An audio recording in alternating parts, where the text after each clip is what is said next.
একটা ছিল সোনার কন্যা মেঘ বরণকে, ভাটি অঞ্চলে ছিল সেই কন্যার দেশ।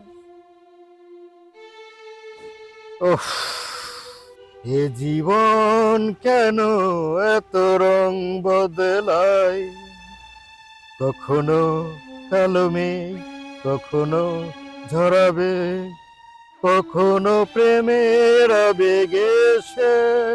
আশা ছিল, ভালোবাসা ছিল, আজ আশা নেই, ভালোবাসা নেই। আশা ছিল, ভালোবাসা ছিল, আজ আশা নেই। এই তো সমস্যা কি তাই বলতো? ভালোবাসা নেই। তোরে যে এতবার কল দিলাম আমি, তুই রিসিভ করিস না কেন? দেখ তোরে কতবার কল দিছি, আরে বাটা তুই তুই রিসিভ করিস নাই, ভাবলাম তুই এই জায়গায়, তো সরাসরি এই জায়গায় চলে আসলাম। আরে মোবাইল ভাইব্রেশন করে রাখছি। তো কিরে, ঈদে বাড়ি যাবি না তুই? আর বাড়ি মাত্র 2 দিন ছুটি, ওষুধ কোম্পানির চাকরি, ঈদের দিন আর ঈদের পরের দিন। আচ্ছা, এটা তো আসলে অমানবিক হয়ে যায় বিষয়টা। 2 দিন ছুটি ঈদেতে মানুষ বাড়ি যাবে আসবে কি হবে? এটা কি আর কোম্পানি বোঝে রে? কোম্পানি তো শুধু চায় সেল আর টাকা, তারা তো আমাদের জীবনের কোনো মূল্য দেয় না। এটাই স্বাভাবিক, আসলে কোম্পানি তো তাদের লাভ চাবে। এদিকে বাড়ি থেকেও বারবার ফোন করছে, আসলে কি করি বুঝতে পারছি না। আচ্ছা, তুই এত গোমরামুখ করে থাকিস না তো, কাজ কর, চল। আচ্ছা, রুমমেটরা কি আছে না চলে গেছে? হ্যাঁ, আমার রুমমেটেরা সব চলে গেছে, রুমে আমি এখন একা। চল, তুই তো মন খারাপ করে থাকিস না, এবার ঈদে আমিও বাড়ি যাচ্ছি না। চল এক কাজ করি, তো রুমে যাই, চল চিল করি।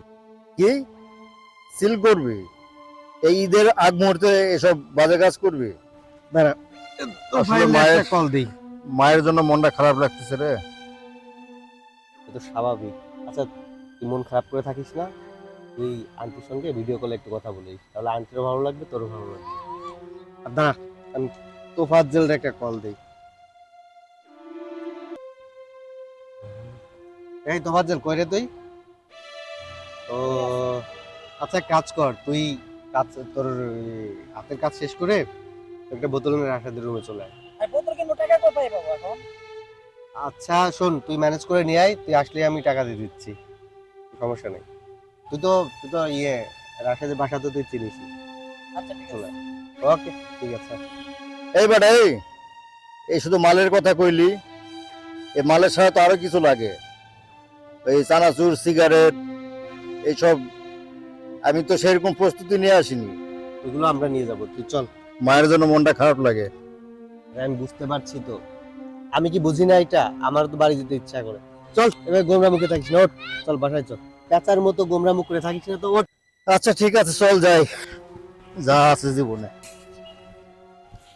তোফাজ্জেলকে তো বলেই দিছে, ও সবকিছু নিয়ে আসবে, আর আমরা তার সময় তারা চলে তো চানাচুর আর এসব ব্যবস্থা করবি না? তার নিচে দোকান আছে না, দোকান থেকে কিনে নিয়ে যাবো, চল।